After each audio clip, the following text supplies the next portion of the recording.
Latest updates ఎప్పటికప్పుడు పొందడానికి big TV WhatsApp channel follow అవ్వండి. లింక్ డిస్క్రిప్షన్లో ఉంది. ప్రస్తుతం మనతో పాటు ప్రముఖ మ్యూజిక్ డైరెక్టర్ ఆర్పి పట్నాయక్ గారు ఉన్నారు. మరిన్ని విషయాలు వారిని అడిగి తెలుసుకుందాం. సార్ చెప్పండి, మీరు దాదాపుగా చాలా సినిమాలకు అయితే మీరు ఇద్దరు కలిసి వర్క్ చేయడం జరిగింది. సో మీకను కులశేఖర్ గారికి ఎలా పరిచయం కుదిరింది? అంటే మేము చాలా ఇండస్ట్రీ రాకముందు నుంచి ఫ్రెండ్స్. కానీ ప్రొఫెషనల్గా చూసుకుంటే తేజ గారు కులశేఖర్ గారిని ఇండస్ట్రీకి పరిచయం చేస్తే తేజ గారికి నేను కులశేఖర్ గారిని పరిచయం చేశాను. అలాగా మా పరిచయం స్టార్ట్ ప్రొఫెషనల్గా.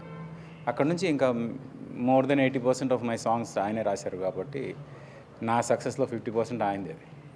అలాగా మేమిద్దరం కలిసి ఒక లైఫ్ జర్నీ ఉంది, చాలా పెద్ద లైఫ్ జర్నీ. ఆ ప్రాసెస్లో ఆయనకి కొంచెం హెల్త్ ఇష్యూ రావడం, ఆయన అందరికీ దూరం అయిపోయారు, మాకు కూడా. ఆ టైంలో కొందరు ఆశ్రయం ఇచ్చిన వాళ్ళు గోపాల్ గారు, అలాగే రమేష్ గారు, ఇలాగా చాలా కాలం వాళ్ళ దగ్గర ఉంటూ కొంతకాలం ఇదే అంటే స్టేబుల్గా ఎక్కడ ఉండలేదు ఆయన. బట్ అన్నిటికన్నా బాధ ఏంటంటే ఇంతమంది ఉండి కూడా ఫైనల్గా ఆయన చనిపోయే టైంకి ఎవరు పక్కన లేరు. అదొక్కటి కొంచెం బాధ అంతే. సో వ్యక్తిగతంగా కులశేఖర్ గారికి మీ మధ్య ఎలా ఉండేది రిలేషన్ అనేది? అది ప్రపంచం అంతా తెలుసు. వీఆర్ వెరీ గుడ్ ఫ్రెండ్స్ అని. బాగా మా ఫ్రెండ్షిప్ దీంతో వీ హ్యాడ్ అంటే పాటకి అంటే ట్యూన్ అలాగే సాహిత్యం రెండు ఎలా కలిసి ఉంటాయో ఒకదానికి ఒకటి విడిపోకుండా అలా మేము ఇద్దరం ఉన్నాము. ఈరోజు ఆ సాహిత్యం మోగిపోయింది. అదొకటి. అంటే ఇప్పుడు తను మొదటిగా దర్శకత్వం వహించిన సినిమా లేట్ అవ్వడం వల్ల ఆయన కొంచెం డిస్టర్బ్ అయ్యాడని ఒక వార్త ఉంది, అది నిజమే అంటారా?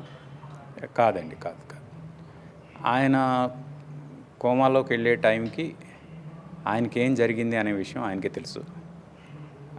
అక్కడి నుంచి అసలు ఏం జరిగిందో ఆయనకి తప్ప ఇంకెవరికి తెలియదు. అందుకు దాని గురించి ఎవరు కూడా స్టేట్మెంట్ ఇచ్చే రైట్ లేదు ఎవరికి కూడా, ఎందుకంటే ఆయనకి మాత్రమే తెలుసు ఆ విషయం. అందుకు నాకు తెలిసి దాని గురించి మాట్లాడే అర్హత మాకెవరికి లేదు. సో అంటే ఘర్షణ సినిమా, నువ్వు నేను అనే అంత గొప్ప హిట్స్ ఇచ్చిన సినిమాలకి సాంగ్స్ రాసిన ఒక లిరిస్ట్ ఇలా అవ్వడానికి గల కారణం ఏంటంటే మెంటల్లీ అన్స్టేబుల్గా ఉండి ఆయన లాస్ట్ స్టేజ్లో ఎవరు గుర్తుపట్టని విధంగా ఆయన మారిపోవడానికి గల కారణం ఏంటి? అంటే ఏదో ఒక షాక్ ఆయనకి కోమాలోకి వెళ్ళేలా చేసింది. కోమాలో కొన్ని నెలలు ఉన్న తర్వాత బయటకు వచ్చిన తర్వాత ఆయన ఎవరిని గుర్తుపట్టలేని పరిస్థితి నుంచి మెల్లగా మనుషుల్ని గుర్తుపడుతూ అలాగా పర్వాలేదు నేను నార్మల్ అవుతున్నాను అని ప్రపంచానికి చూపించుకునే ప్రయత్నం చేసిన సందర్భాలు ఉన్నాయి. కానీ అదే ఆ కోమాలోకి వెళ్ళిన సందర్భం తెలియదు కాబట్టి ఎవరికి కూడా ఎందుకు వెళ్ళారు ఏంటి అనేది, ఏం జరిగి ఉంటుంది అనేది తెలియదు కాబట్టి ఏమైనా మనం మాట్లాడడానికి లేదని నా ఫీలింగ్ దానికి సంబంధించిన వరకు. సో ఇప్పుడు కులశేఖర్ గారు ఒక్కరే చిత్రపురి కాలనీలో ఉంటున్నారు అని చెప్పేసి అంటున్నారు. సో ఫ్యామిలీకి దూరంగా ఉండడం, ఈ మానసిక పరిస్థితి కరెక్ట్గా లేకపోవడం వల్లే అది జరిగిందంటారా? అంటే ఫ్యామిలీకి ఆయనంతటా ఆయనే ఫ్యామిలీకి దగ్గర లేకుండా ఉండే ప్రయత్నం చేశారు రకంగా. ఆ టైంలో గోపాల్ గారు చిత్రపురి కాలనీలో గోపాల్ గారే ఆయన చూసుకున్నారు దగ్గరుండి. అండ్ బికాజ్ ఆఫ్ హిమ్ గత 8 సంవత్సరాలుగా ఆయన దగ్గరే ఉన్నారు. అదంతా మెయిన్ ఏంటంటే లాస్ట్ ఫ్యూ మంత్స్ బ్యాక్ ఆయనకి హెర్నియా ఆపరేషన్ కోసం వెళ్ళినప్పుడు, హెర్నియా కాదు ఇంకా చాలా ప్రాబ్లమ్స్ ఉన్నాయని యశోద హాస్పిటల్లో జాయిన్ చేసి అక్కడ ఒక మల్టిపుల్ 4 ఆపరేషన్స్ జరిగాయి. 1 మంత్ ఇంచుమించు ఆయన హాస్పిటల్లోనే ఉండాల్సి వచ్చింది. దానివల్ల దాని పోస్ట్ ఎఫెక్ట్స్, షుగర్ లెవెల్స్ ఎక్కువైపోవడం, వాటిని కంట్రోల్ చేసుకోకపోవడం, వీటన్నిటి వల్ల ఇదంతా ఈరోజు ఈ స్థితి వచ్చింది. అంటే మాకు ఆల్రెడీ ఒక సిగ్నల్ ఉంది దట్ బతికినా ఎక్కువ కాలం బతకరని. అందుకు మేము మెంటల్గానే ప్రిపేర్డ్గా ఉన్నాం. బట్ అది ఇంకో 1 year అనుకున్నాం. బట్ ఈలోగానే వచ్చింది మాకు. సో అంటే మీకు ఇంత సన్నిహితుడైన కులశేఖర్ ఇక లేరు అని మీకు అది వార్త రావగానే మీకు ఎలా అనిపించింది? నేనేం ఫీల్ అవ్వట్లేదండి. ఆయన గత 16 years అంటే 15-16 years అయింది. 16 yearsగా ఆయన ఏదైతే కష్టాలు చూశాడో ఆ కష్టాల నుంచి ఆయన రిలీవ్ అవ్వడం అనేది నాకు నిజంగా ఒక రిలీఫ్గా అనిపిస్తుంది. నాకు నేనేం బాధపడలేదు.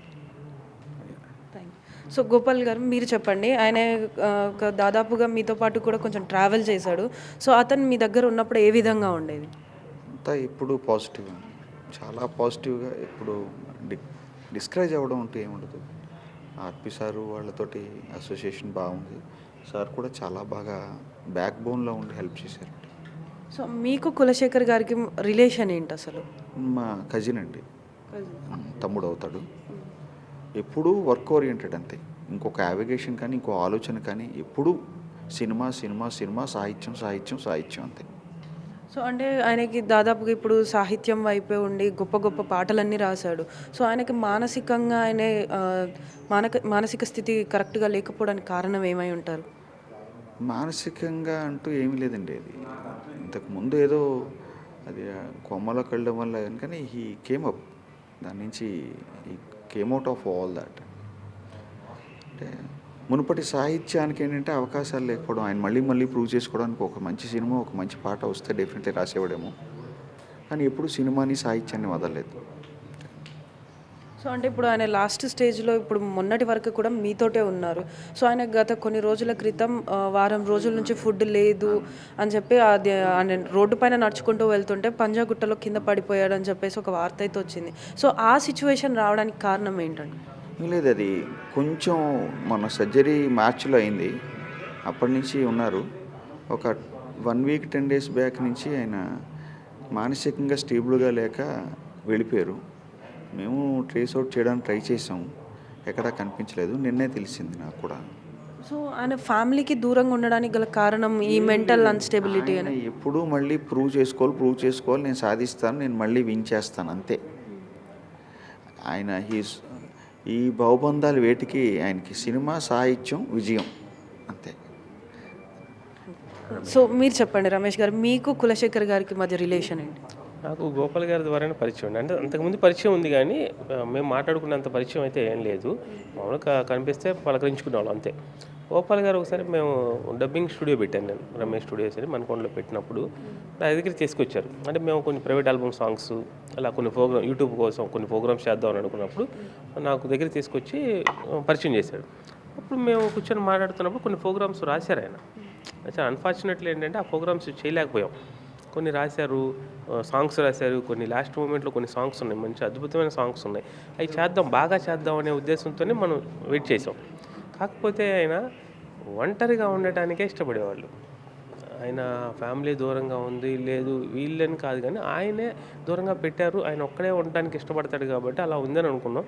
మా ఆఫీస్లోనే 1 year మా ఆఫీస్లోనే ఉంది. లాస్ట్ అంటే ఒక 3 months back 4 months back operation జరగక ముందు వరకు 1 year మా ఆఫీస్లోనే ఉన్నారు. ఆయన ఆఫీస్లోనే ఉండేవాళ్ళు, అక్కడే తినేసి అక్కడే పడుకునేవాళ్ళు, అక్కడే హ్యాపీగా ఉండేవాళ్ళు. మేము ఎప్పుడు ఏ రోజు కూడా వర్క్ గురించి చూడలేదు. ఆయన ఒక లెజెండ్ మాకు తెలిసి. ఆ లెజెండ్ హ్యాపీగా రిలాక్స్గా ఉంటున్నాడు, హ్యాపీగా ఉండండి అన్నాను తప్పితే వర్క్ కూడా చేయమని కూడా ఎప్పుడు ఏం చెప్పలేదు. ఆయన కూడా అలాగే ఉండేవాడు. కాకపోతే ఏంటంటే అన్ఫార్చునేట్లీ ఆయన ఏమన్నా ఒక మాట అనే పరిస్థితి ఉండదు, ఎందుకంటే అనిపించుకోడు. ఎవరన్నా అంటే మాత్రం ఇంకా అక్కడి నుంచి వెళ్ళిపోతుంటాడు. మేము అనలేదు, అనకుండా కూడా ఆపరేషన్ తర్వాత ఏమైందంటే మళ్ళీ ఆపరేషన్ తర్వాత మళ్ళీ గోపాల్ గారి దగ్గరికి వెళ్ళిపోయాడు. గోపాల్ గారి దగ్గరికి వెళ్ళిపోయి నయమైపోయి తిరిగి వస్తాడు అనుకున్నాం. నయం అయిపోయింది కానీ ఆ షుగర్ కంట్రోల్ లేకపోవడం వల్ల ఆయన ఏంటంటే బాగా సాల్ట్ తిండు, కారం తిండు, అసలు ఇంత ఉప్పు కూడా టచ్ చేయకూడదు. ఇడ్లీలోకి పాలే, బాదం పాలు, బన్నులు, క్రీములు, జ్యూసులు అన్నీ షుగర్ కంటెంట్లు. ఇడ్లీలోకి రైస్లోకి అన్నింటిలోకి అదే కలుపుకొని తినడం వల్ల విపరీతమైన షుగరు. ఇంకా దాన్ని మనం కంట్రోల్ అంటే ఆయన నేను 10 years నుంచి ఇంతే లేదా 20 years నుంచి ఇదే తింటున్నాను అనేవాడు. అదే చెప్తే వినిపించుకోడు ఆయన. అంటే ఆయనకి ఎవరు చెప్తే నచ్చదు, ఆయన స్టైలు, ఆయన నేను ఇలాగే ఉంటాను, అందువల్ల ఆయన ఒంటరిగా ఉండేవాడు, అదే ఇష్టపడేవాడు. సో అంటే ఇప్పుడు తను మీతో వర్క్ చేసినప్పుడు ఎప్పుడైనా కానీ తన ఫ్యామిలీ విషయాలు కానీ తన పర్సనల్ విషయాలు కానీ మీతో షేర్ చేసుకోవడం ఏమైనా జరిగిందా? ఎప్పుడు లేదండి, ఎప్పుడు మేము అడిగినా కూడా అని నవ్వుతూ అసలు దాటేసేవాడు తప్పితే వాళ్ళని ఒక మాట అనేవాడు కాదు. వాళ్ళ వైఫ్ని కానీ పిల్లల్ని కానీ వాళ్ళంటే ఎంతో ఇష్టం. అప్పుడప్పుడు ఫోన్లో మాట్లాడుతుంటారు, మాకు తెలిసేది. ఎందుకంటే వాళ్ళు వచ్చినప్పుడు వాళ్ళతో మాట్లాడుతున్నారు అనేది మాకు అర్థమయ్యేది. అంతే, దాని గురించి కూడా మా దగ్గర చెప్పేవాడు కాదు.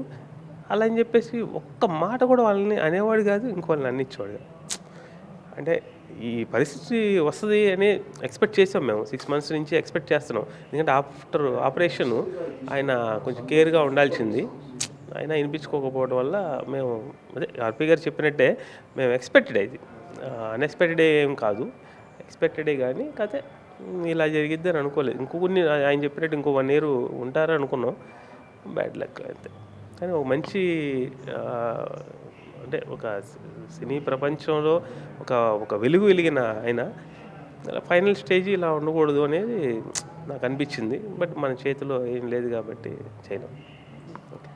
సో చూస్తున్నారు కదా, ఈ కులశేఖర్ ఎవరైతే ఉన్నారో రచయిత, లిరిక్స్ రాసిన వారు, గొప్ప గొప్ప సినిమాలకి లిరిక్స్ అందించిన ఆయన ఇప్పుడు సడన్గా ఇలా కనుమరుగవ్వడం అనేది అయితే తీవ్ర దిగ్భ్రాంతికి గురి చేస్తుందని చెప్పేసి ప్రతి ఒక్కరు తెలుపుతున్నారు. అదేవిధంగా ఆయన పడ్డ కష్టాలు కానీ, ఆయనకి అయిన సర్జరీస్ వల్ల ఆయన ఇలా ఇంకొక సంవత్సరం వరకు కూడా ఆయన ఉంటారని అనుకున్న వాళ్ళు ఇలా సడన్గా ఆయన ఇలా జరిగిపోవడం అనేది అయితే వాళ్ళకి బాధాకరంగా ఉందని చెప్పేసి తెలుపుతున్నారు. కెమెరామెన్ సంజుతో శ్రావణి, బిగ్ టీవీ, హైదరాబాద్.